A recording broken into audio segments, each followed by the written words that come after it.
నీ గురించి ఎవరెవరైతే తప్పుగా మాట్లాడుతున్నారో, ఎవరెవరైతే నీ మీద లేనిపోయిన నిందలేస్తున్నారో, నేరాన్ని రుజువుపరచాలని, నిన్ను సమాజంలో చెడ్డ వ్యక్తిగా తీర్చిదిద్దాలని ఎంతమంది అయితే ప్రయత్నం చేస్తారో వారి మాటలు ఎవరు వింటున్నారు?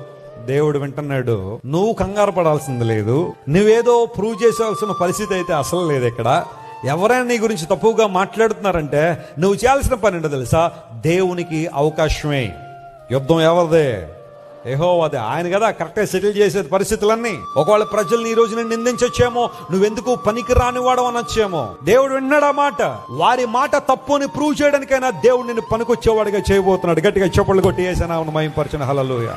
నువ్వు ఏమీ చేయలేవని అంటున్నారేమో ప్రజలందరూ. నీకున్న వైకల్యాన్ని బట్టి, నీకున్న వైఫల్యాన్ని బట్టి ప్రజలందరూ నేను చూసి you are good for nothing అంటున్నారేమో. దేవుడు వినేశాడు ఆల్రెడీ ఆ మాటల్లో. అవి తప్పును ప్రూవ్ చేయడానికైనా దేవుడు నేను ఏం చేయబోతున్నాడు? ఇక్కడ లేవనెత్తబోతున్నాడు.